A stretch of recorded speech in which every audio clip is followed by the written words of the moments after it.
Powered by Sports Interaction, Canada Sportsbook.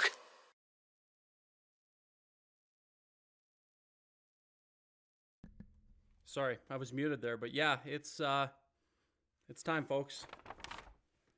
I think after a performance like that, it's time to bring back everybody's best friend. For those of you listening on playback, you'll see the tweets. You'll see the pictures. Robert, make this the thumbnail. Make this the thumbnail. Oh my God, what was that? What was that? Welcome to Game Over Calgary. I'm happy to have you guys all here.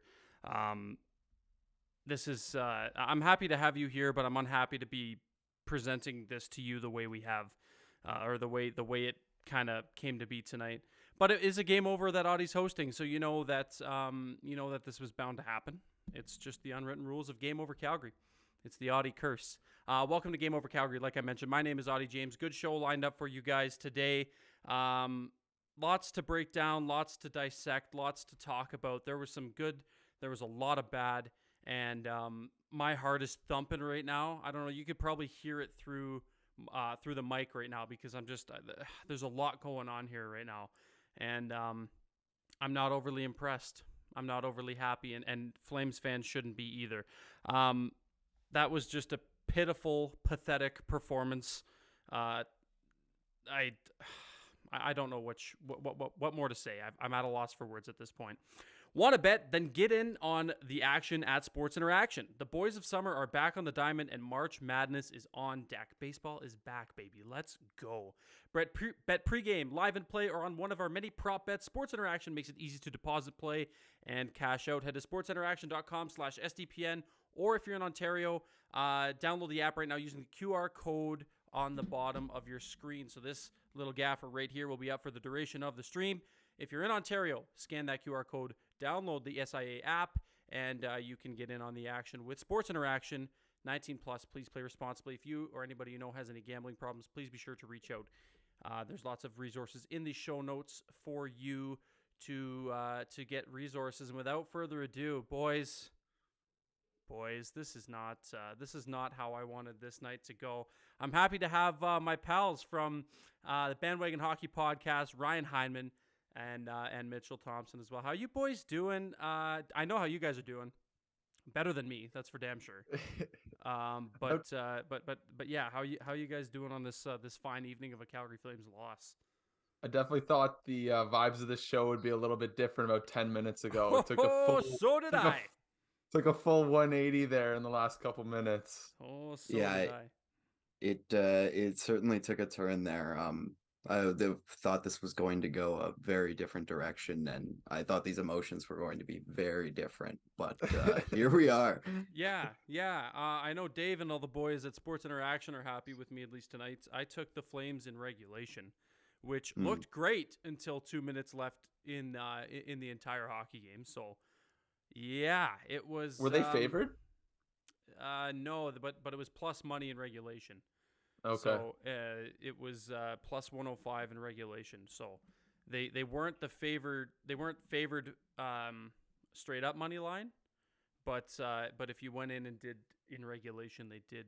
Right. The odds were you got your money back. So or money back and then some. So it would have been a nice little day for me, but. Now I'm twice as sad because I'm out $13 and the Calgary Flames lose on another Game Over Calgary, and a lot of people in the comments already, 40 people saying sensed. So, boys. I was just going to say that's what we like to call in Ottawa, sensed. Yeah, it got sensed. It was a good sensing tonight. You know what? I got to start this off by giving a lot of props and a lot of credit to one Mad Sogard. Medicine Hat Tigers legend. Loved that guy. Watched him a lot. My fiance is from Medicine Hat. As you can see, got the old representing the hat here on the hoodie tonight. But, yeah, he was a lot of fun to watch in junior. He was a great Medicine Hat Tiger.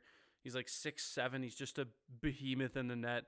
And you know what? He had himself a pretty darn good hockey game. That's his third game in the NHL. I think he played 2 last year, right? Yeah. 2 last year. So his record is now 2-1. Because I think his first game he won, and then he ended up losing the second one, something along those lines. But either way, hell of a performance for the young netminder who is in on some unprecedented circumstances given the struggles in the crease in Ottawa. Ryan, I'll start with you. Just your thoughts on Mads' performance tonight and I guess the whole situation in the crease for Ottawa as a whole. Yeah, I'll just start with Sogard specifically. I thought he had a really good game tonight. Like in the few games he got last year, he was pretty solid, but I think like some people were saying on Twitter tonight, the rebound control was a little shaky. That looked a lot better tonight. He just looked really solid in the net, so that was really promising for the future. Like you said, he's 6'7". You can't teach that size, so that's already an inherent an ability above others. So to see kind of those fundamentals coming along too, it's a good sign in kind of a really bad situation in the Ottawa net right now. And Mitchell, the shot volume from Calgary is pretty high, and it's been like that all year. The Flames are known for their shot volume. Whether or not they come from a dangerous area is another story. They like to take a lot of perimeter shots. The Flames got some pretty decent looks tonight. I'll give them that. In the past few games, they've kind of been working things down low, getting into that high danger diamond in front of the net, kind of right in the slot there. Lots of shots getting through, but Mads looked pretty solid tonight. Yeah, like Calgary really overwhelmed Ottawa, I thought, in the first, 55 minutes of the game. Yep. The shots weren't even close. I think at one point it was like 27-11, something along those lines, and it kind of fell in line with their game against Buffalo. Was it on Saturday when they outshot them 23-5 or whatever in the second period? I mean, yeah, and Buffalo had 2 goals on those 5 shots, by the way. No, that's so I was just about to mention Impressive, that, but it makes a lot of sense now that you mentioned that. There are like a lot of, what was the word you used? Just perimeter shots. That's all they. Yeah, it's all shots from distance.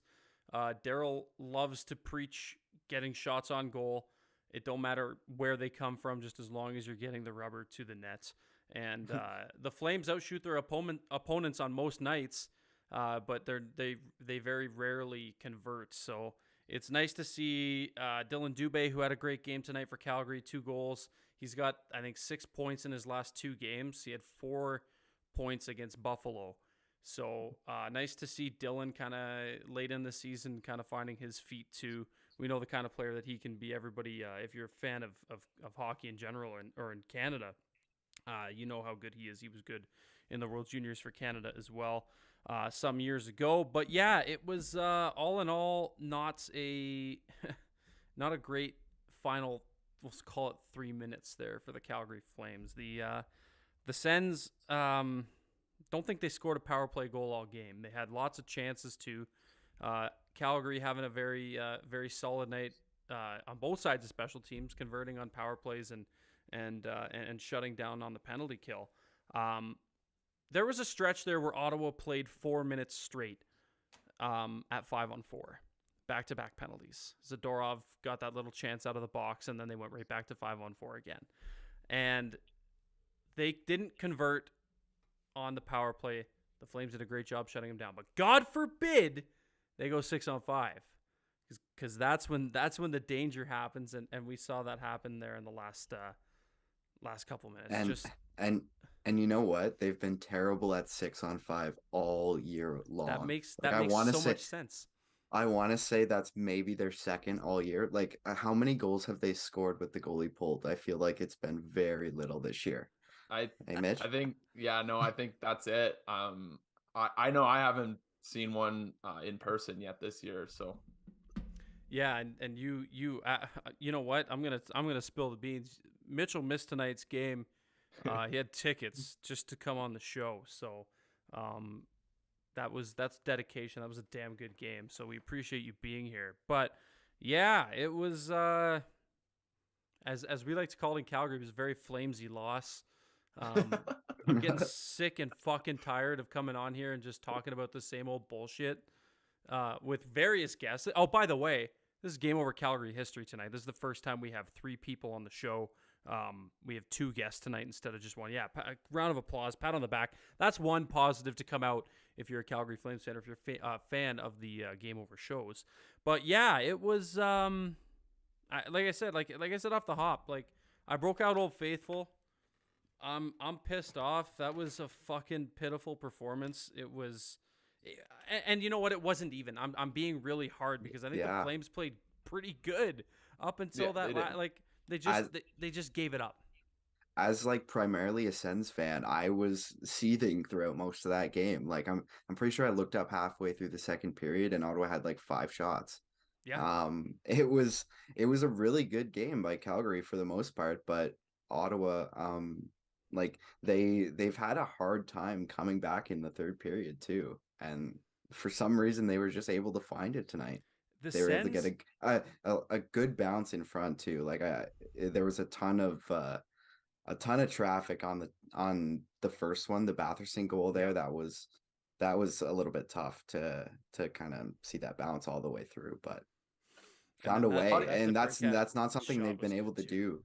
Yeah. That Oh was a my nice God, yeah. shot. That was a nice Auddie, shot. has Calgary been having the Markstrom conversation? Oh Like yeah. Oh what? yeah. It's going on right Yeah. now. It's going on right now in the chat. No, but like how recently? Because he's been very bad, and Like that game 3. Stutzla, that I'm not even that shitting you. But that go on about Stutzla Stutzla, goal in yeah. overtime was weak. Oh yeah. It was Oh like yeah. short Oh side yeah. falling over. Oh yeah. That's typical. That's typical. I Yeah. saw that. I saw Because that coming, and I was like, you know what? And my fiance and I were watching the game. She's like, I'm like, so who you got in overtime? She's like, Stutzla. I'm like, yeah, you're probably right. And sure as shit, it was Stutzla. But yeah, that's kind of been Markstrom's MO this season, is just those fucking weak ones. Just Mhm. like, you gotta have like one more save. Like one more save. Make one big save. And he wasn't even Mm. really like highly like contested this game. Like what the No. Sens finished with, like 18 shots, 19 shots, Yeah, something I'm like not sure they that. got to 20. Yeah. I'd be surprised if they got to 20 because I think that was their only shot in overtime, and I think they finished the game with 17. Yeah, I think you're right. It was their only shot towards the goal that I can remember. Anyways, like the Flames had it for the majority of overtime. I'm pretty sure that was like their first controlled entry into the zone. And Or Hannafin one had a of them anyways. fucking breakaway. Hannafin Yeah. had the game on his stick and he missed the goddamn nets. Oh my god. It's just like as someone who covers this team, it's so frustrating because you just like, I don't know. Like, okay, we'll pause for a second. We're gonna read some of the chat because there's a lot of people in here and there's a lot of really good conversation going on. So I do want to get to the chat, but I want to table something that I was gonna bring up. Just a couple things we'll talk about, but either way, we'll table that for a second. 46 people watching live right now. Thank you so much for doing so. Subscribe to the SCPN YouTube channel if you haven't done so already. Like the stream, help the algorithm boost us up, and share it on Twitter. Get all these, get people. If you're a Sens fan, get people in here saying Sens to make me feel even more sad. Let's go back to the start here. J Money, yeah, got to give credit to Mad Sogard. What a performance he had. He definitely did. Conrad saying, sorry, Auddie and chat can't do it tonight. We are sellers. We'll talk about that momentarily. Oh. Acquiring Tyler Myers solves all the problems. LOL. Yeah, I don't know about that. The Auddie curse strikes again. Shout out to the Knight who said the Auddie curse strikes again. The Knight was the first person to comment on today's stream, and it was this morning at like 6:45.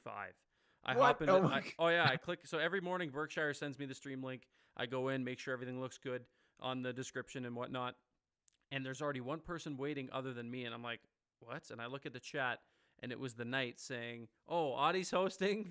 Hell of a performance, Ottawa, or something like that. And that's just kind of what it's come to be here on Game Over Calgary. A lot of people calling for Dustin Wolf. Maybe we can talk about that too. Left-handed Penman, good to see you. Thanks for stopping by again. Says, I'm putting this on Markstrom. You can give him the benefit of the doubt on all those goals, but too short side, he didn't close off, and a rebound he didn't swallow up. All excellent points as well. Flames trying to sell at the trade deadline, sorry, I completely misread that. Flames trying to set all-time record for overtime losses, which we'll segue into right away here. Sends. Lots of people That's so awesome. Let's go, Sens Yep. fans. Oh yeah, I'm sure that they'll go watch Mod and then they'll come over here, say Sens, and then hop back into Mod stream as well. Yeah. By the way, if you're a Sens fan, Mod is also live on the SDPN Sports YouTube channel with her takes on quite a comeback. I'd love to be in that stream right now because it's just probably all happy and yeah, sensed. Would love to say I'm stunned. I'm not. 25 is completely useless to this team currently. Can anyone explain why Z went to the box for Kachuk skating into him and bouncing off? I don't know. I think that was that an interference call?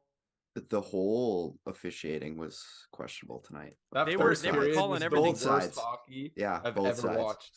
They were calling a lot that probably could have been let go, kind of like that, last couple minute flag in the Super Bowl yesterday. yeah. But I digress. Mitch, how we feel about that? Yeah, how do you feel there, We're not sports talking fan? about that. I'm an Eagles fan too. Oh, I know. Fly Eagles fly, baby. It didn't work. I'm sure you're a Sens fan saying great effing game. Calgary's so good, but trade Markstrom. Lots of sell. There's nothing to sell without going into 4 to 5 year rebuild. We will talk about that in a bit. But I did want to talk about one thing from a Calgary Flames perspective. Okay.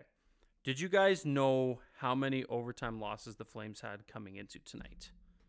No, but I know now Not after off the that top of my head. comment. They were tied for 10 OT losses with, let me see here, Dallas, who happens to be first in the Central, the Flyers, who have 10, and I believe that's all. The Sharks have 11.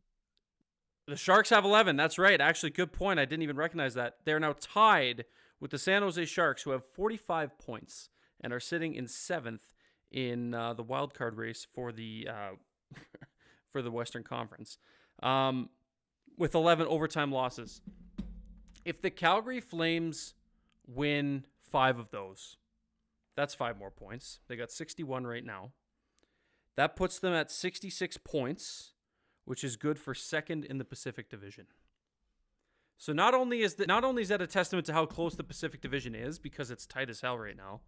Edmonton 65 in third, Seattle 65 in second, Vegas 68 in first.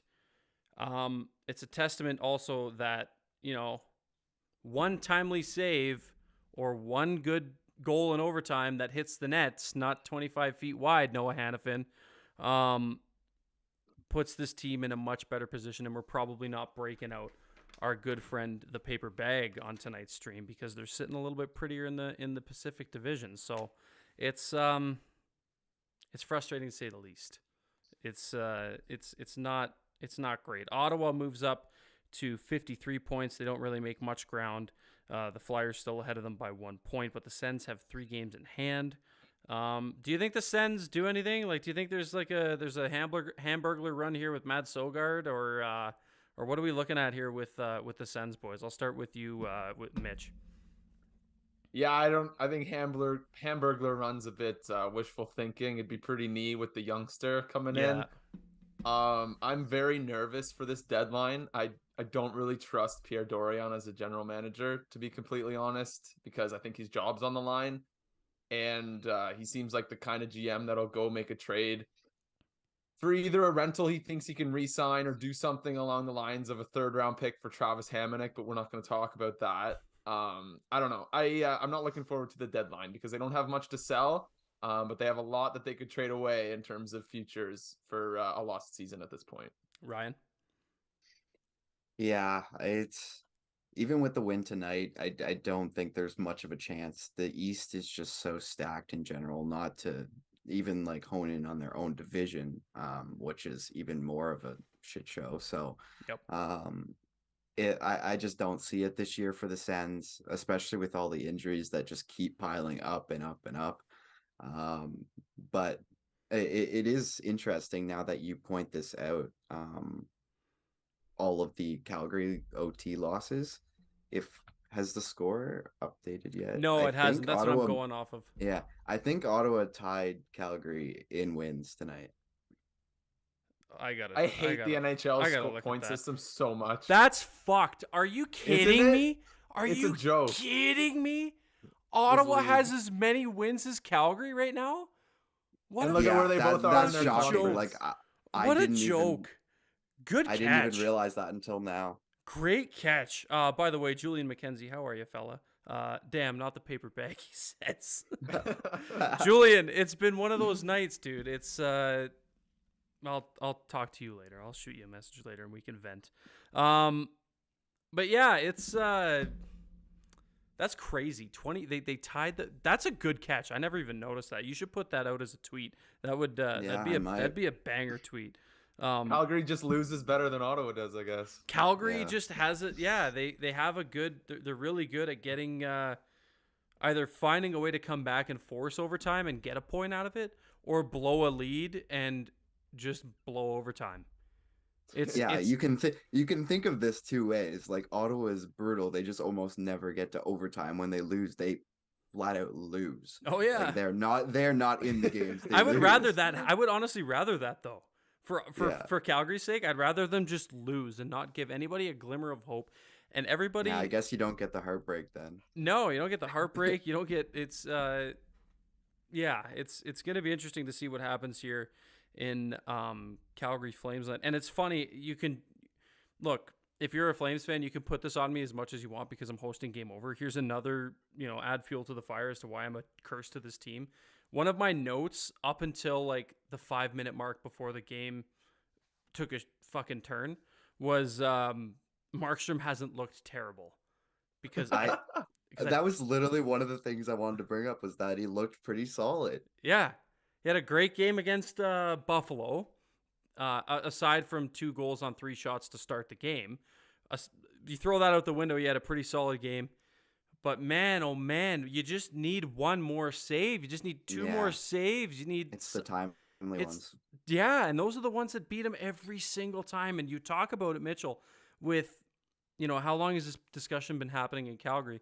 This chat and Twitter will be a true testament to tell you exactly how Flames fans are feeling on the Jacob Markstrom front.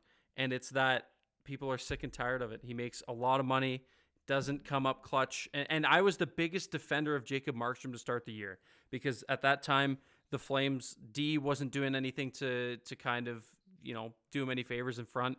They stunk in their own zone. They forced way too many turnovers, way too many odd man rushes, and he got no run support.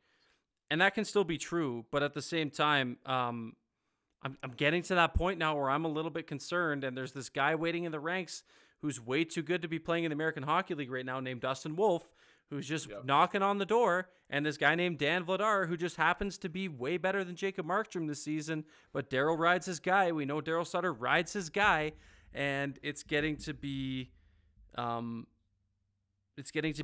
little bit concerning because the Flames, I don't know what they're going to do. I truly don't know what they are or what they're going to do because we see glimmers of hope. It gets shattered when you lose to teams like Detroit. It gets shattered when you, all due respect, lose to teams like Ottawa. And Ottawa's just kind of had Calgary's number. Same number of wins. Yeah, that's I can't fucking believe that. What does Markstrom have after this year? 3 years left at $6 million? Yes, sir. He was a Vezina candidate last year, right? Like, top 3? He was top 3. I think he may have finished second. I honestly think, like, if I'm a Flames fan, like, I wouldn't really worry about it until next year. If a goalie has 2 bad years in a row, I'd worry about it. But goalies are so ridiculous on a year-to-year basis. Like, Linus Ullmark is going to win the Vezina this year. Yeah, that's crazy. I wouldn't stress it too much. Like, maybe you can chalk it up to 1 bad year, although that's not really what you want when you had all these big moves last offseason. You got, like, Kadri at 30 years old or whatever, Huberdeau, Uyghur, all these guys, like, on I think either at or on the wrong side of 30. But I'd give it another year before I get super worried about Jacob Markstrom. So is there a major hesitation to not play Vladar much more? Like, I think he Sutter should just won't consider it. I think, okay, look, at this point, since the new year, they've kind of been splitting starts. Like, it seems like I don't know if it's been a dead even split, but he's been playing a little bit more. But boys, like, you remember those LA Kings years? How many games did Jonathan Quick play? Yeah. Right? Like, he played so many games. He rides his guy. Markstrom played like 60 plus games last year. He rides his guy. I don't know if Markstrom is still his guy right now or what the case is with number 25, but I think it's time to give a little bit more leash to Vladar, who's been great. He's shown, the team seems to get up in front of him more than they do with Markstrom anyway. So, a quick one from Julian. The Canadiens have 3 fewer wins than the Calgary Flames, for what it's worth. Montreal has 22 wins. The Flames have 25. When you start to look at it like that, it's like, damn, like the loser points are really what are keeping Calgary afloat right now. Yeah, I'm not a fan of the loser point in general, but that's Me a whole neither. different discussion. Me neither. It's something we could go on about. James Johnson. We'll go to some of the texts or some of the messages here in the live chat. Thank you to all 56 people watching right now. By the way, it's been an interesting show. It's kind of flying by too. I can't believe how long we've been going on for, and it's been some good conversation on both ends. James saying Fire Sutter agenda grows stronger by the day.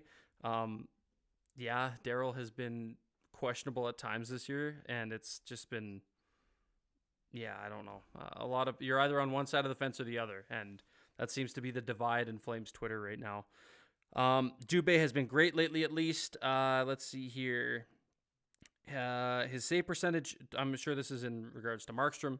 His save percentage is .890 and cost us the series against the Oilers. He was not. That was kind of the beginning of the end there, was that? Or not beginning of the end, the downfall, I guess you could say. Put Lucic in net, boys big enough to fill it out. That one coming from Cameron. That's funny. He was hunting Timmy tonight. Oh yeah. He was in on. That was just about all he was in on. He plays some ugly hockey, man. Oh yeah. Hey, there was a time when he was playing on the wing with Huberdeau and Kadri, so. And really? that was like 3 weeks of it, boys. It was a rough time here in Flamesland. He's just so like hard to watch. Yeah, thank you. I hope everybody who defends him just took notes that the two Sens fans think Milan Lucic is hard to watch.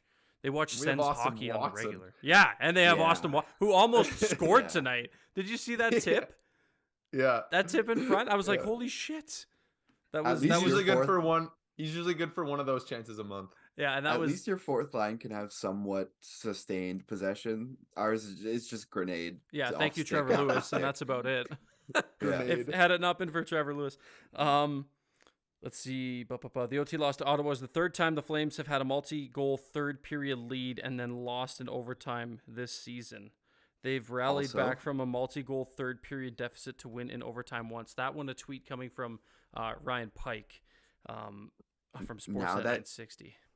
Now that you bring up that stat for the Flames, I gotta go find it now, but I'm pretty sure this may be only the second comeback from behind victory, going into the third period down by 2 goals, under DJ Smith or something. I saw somebody tweet that. Really? No, that's ridiculous. Right. Yeah, that's right, Ryan. That's right. Yeah, that's an ultimate sensing. Holy shit! This just and the script keeps getting better and better. 4 years. Yeah. And he's a horrible coach. Oh, so bad. I'm sorry. Yeah. He's a horrible coach. No, we're on this train with you. I know. Oh, I know, boys. Let's see here. 2 of those Montreal wins are against Calgary as well. That's also correct. Mad Sogard is the Adam Fox trade tree. LOL. It's because he's big. It's the hope that kills you. Let's see what else everybody's saying here. First time tuning in, first time in the chat. Flames just can't come up in big moments this season. This one from This Is Doogie. First of all, thank you for joining us. It's great to have you here. And I'm sorry that you're joining us on the heels of one of the worst performances in the last 3 minutes of a hockey game I've seen this team play in the 8 years that I've been covering this team. So kudos to you for sticking around here to listen to me vent. Refs decided to end us in Game 7. We'll be better this time. Oh, I think that's just going with someone. They're having a conversation with each other. Nate saying death, taxes, and the Flames losing to the Sens. That goes back to the bubble where Ottawa was. They made Calgary dominated. They Calgary. Were so good against Calgary. That was the year I was saying the Sens won't outskill you, but they will definitely outwork you. And now it's that kind of rings true tonight. But the Sens are also kind of getting better because Stützle's great and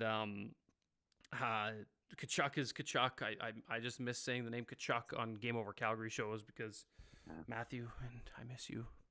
Wish you never left. See, it's kind of interesting that the narrative coming out of tonight too is Timmy had this great 4-point night, but me and Mitch were kind of texting each other all night that it was one of his more rough games of the season. He could not control the puck one bit. Yep. Yep. Did you hear them say on the broadcast that it was warm in the building? Yeah, No. What? that's odd. Really? They were talking, I don't know, the commentators at one point, I forget which period, but they mentioned that it felt really warm in the building and they think it might have been affecting the ice. Oh, really? Which would make sense. Yeah. Could also it was just a very mean that- sloppy game. It could also just mean that Rick Ball and Kelly Rudy sit in the fucking boonies Yeah. in Calgary in the press box, and they also Mm-hmm. don't know what it feels like to be in a building that's probably pretty full compared to Calgary. Anyways, I digress. The saddle dump lives on. Jay Money saying Carolina traded Adam Fox to New York for a New York Rangers second. That second was traded to Ottawa from Calgary for a second and a third. Ottawa then selected Sogard with that second. Therefore, Calgary gave Ottawa the piece to beat Calgary. This script is fucked. Whoa. This Steve is Dangle so needs to fucked. get on that right now. Steve, please Yeah. do the or the Adam Fox trade tree and Jesus, yeah, Steve, you got to get on My that. God. That's crazy. That's awesome. That's crazy. I feel like I'm not too familiar with the Adam Fox trade tree, but I feel like it's mostly picks being exchanged, but then those picks turning into players. Well, the Like big like the oh, big, he was a part of the Dougie Hamilton. he was the one, Dougie right? Hamilton, Adam Okay, Fox, Michael never mind. Furland for Noah Hannafin, Elias Lindholm, Okay. and a pick, I think. Something like So maybe that Fox was the went, pick. He went from Calgary to Carolina, then to the Rangers. Oh no. Yes. Yes. Okay. Yes, because Okay. then they traded him because he only wanted to play for the Rangers. Yeah, his rights Uh, were traded twice. Yeah, his rights were Okay. traded twice before he actually signed an NHL contract. So, one more thing. Yeah, James is saying, why? Just recapping all this stuff here. One last thing before we put a bow on today's episode. We got a little bit of time left here before our Zoom call kicks us out. I understand being tired with Sutter, but Treliving is just as much to blame. His fingerprints are all over this team. I understand that his fingerprints are all over this team, but I think that Treliving has done an okay job given, like, Gaudreau wasn't going to come back. There was no money. I don't think there could have been any money that would have made sense that would have brought him back to Calgary. He was set on the East. So people need to get off that train of blaming Brad Treliving for Johnny Gaudreau leaving. Matthew Tkachuk told him he was going to leave, but he was handcuffed with like 5 teams that Matthew Tkachuk would have went to and signed a contract with. So, he picked a team that he was willing to do so with. I thought at the time, a lot of people at the time thought that was a pretty good trade, getting Mackenzie Weegar, Cole Schwindt, Jonathan Huberdeau, and a first-round pick for him. So there's that. The Nazem Kadri signing, I think, was pretty solid. I don't think Kadri's been terrible for the Flames this year. Obviously, the later part of that contract is going to be a little ugly, but I don't think I think there's more to blame on Daryl and his utilization of the lineup and how he puts his lines together and how he kind of look, I'll preface with Daryl Sutter knows more about hockey in his pinky fingernail than I do in my entire body. So, but I just think there's been some question marks with how he's utilized and deployed the lineups. So I get your point on that, but at the same time, it's frustrating to see what Daryl Sutter's been doing. We're gonna lose some time here, so I'll put a bow on today's episode of Game Over Calgary. What a good one it was, boys. Ryan, I'll start with you. The floor is yours. Plug away whatever the hell you guys are up to these days, and yeah, just let the people know where they can find you. Yeah, I'll stick along the lines of our podcast there that we're trying to get going kind of 2 times a week here consistently is the Bandwagon Hockey Podcast. You can find us at that handle pretty much on all social platforms and anywhere you find your podcasts. So subscribe on YouTube. That would be fantastic. Anything is appreciated. Mitch, I don't know if you got anything to add there.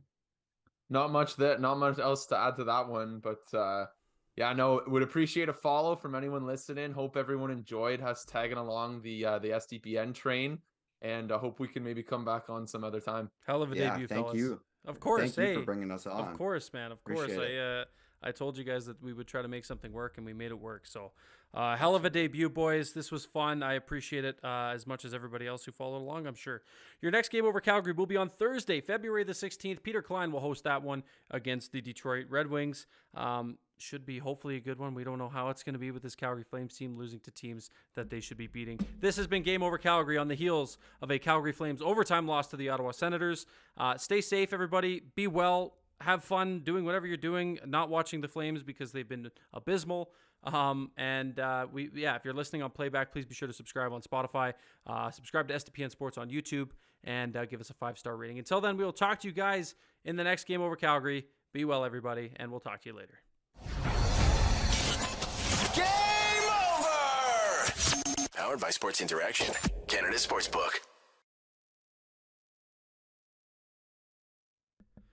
Gentlemen, I'm going to lose you. We have less than a minute, but thank you so much. That was great. It'll be on playback tomorrow if you guys want to share it or do whatever you want to do. Actually, it'll be on playback in like 30 minutes. But either way, thank you, and we'll plug all your channels and everything when we put it out on those as well. So yeah, thank you so much. Appreciate it, man. All right, boys. Really, Thanks. Really appreciate Thanks, it. Auddie. Be well, Thank fellas. you. We'll talk to you guys soon. Yeah. See ya.